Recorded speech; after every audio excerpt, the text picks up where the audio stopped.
ಸಖತ್ ಖುಷಿ ಪಟ್ರು ಅಣ್ಣ. ಅಂದ್ರೆ ಅವ್ರಿಗೆ ಹೆಂಗ್ ಹೇಳ್ಬೇಕು, ಏನ್ ಮಾತಾಡ್ಬೇಕು ಅಂತಾನು ಗೊತ್ತೈತಿ. ಮಗ ಹ್ಮ್, ನಂಗ್ ಸಖತ್ ಖುಷಿ ಆಯ್ತು ಕಣಪ್ಪ, ಹಿಂಗೇ ಇರಪ್ಪ ಹ್ಮ್, ಅಂತೆಲ್ಲ ಮಾತಾಡೋದು, ಹ್ಮ್, ಇದ್ ಮಾಡೋದು ಅದೆಲ್ಲ ನೋಡ್ದಾಗ ಏನ್ ಹೇಳ್ಬೇಕು ಅಂತ ಗೊತ್ತಾಗಲ್ಲ. ಈಗ ಅದಕ್ಕೆ ಅಲ್ವಣ ಎಲ್ಲ ವೇಟ್ ಮಾಡುದು. ಈಗ ಮಕ್ಳು ಈಗ ಸಾರ್ಥಕತೆ ಇದು ಯಾವಾಗ ಆಯ್ತದೆ ಅಂದ್ರೆ, ನಮ್ಮಿಂದ ನಾವು ಮಾಡೋ ಏನೋ ಒಂದ್ ಕೆಲಸದಿಂದ ನಾವು ಅಪ್ಪ ನಮ್ಮ ಅವ್ವನ್ ಮಕ್ಳು ನಗು ತರಿಸ್ತೀವಲ್ಲ, ಅದೇ ಹ್ಮ್. ಅಲ್ಟಿಮೇಟು ಆತರ.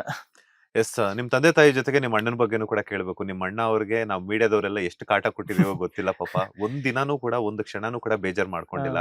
ಸೊ ಹುಡ್ತಾ ಹುಡ್ತಾ ಅಣ್ಣ ತಮ್ಮಂದ್ರು, ಬೆಳೀತಾ ಬೆಳೀತಾ ದಾಯಾದಿಗಳು ಅಂತಾರೆ. ಹ್ಮ್ ಆ ಮಾತನ್ನ ಸುಳ್ಳು ಮಾಡಿದ್ದಾರೆ ಅವ್ರು ಹ್ಮ್ ಇವತ್ತು. ಹ್ಮ್ ನಿಮ್ಮ ಬೆಂಬಲವಾಗಿ, ಹ್ಮ್ ಬಲವಾಗಿ, ಹ್ಮ್ ನಿಮ್ಮ ದಾರಿ ದೀಪವಾಗಿ ನಿಂತ್ಕೊಂಡಿದ್ದಾರೆ. ಅಣ್ಣನ್ಗೆ ಏನ್ ಹೇಳ್ತೀರಾ? ಹೌದಣ್ಣ. ಈಗ ನಮ್ಮ ಅಣ್ಣ ಹೆಂಗೆ ಅಂದ್ರೆ, ಈಗ ನಾನು ಎಷ್ಟು ಈಗ ನಿದ್ದೆಗೆಟ್ಕೊಂಡು ನನ್ ಜೊತೆ ಹ್ಮ್, ಅವರು ಟ್ರಾವೆಲ್ ಮಾಡ್ಕೊಂಡು, ನಾನು ಒಳಗಡೆ ಇದ್ದಾಗ ಹೊರಗಡೆ ಎಲ್ಲ ಮ್ಯಾನೇಜ್ ಮಾಡ್ಕೊಂಡು, ಹ್ಮ್, ಇದು ಹಿಂಗೆ ಕೊನೆವರೆಗೂ ಇರ್ತದೆ ಅಣ್ಣ. ಹ್ಮ್, ನಾವು ನಾವು ಅವಾಗಿಂದ ಮಾತಾಡೋದು ಅದೇ.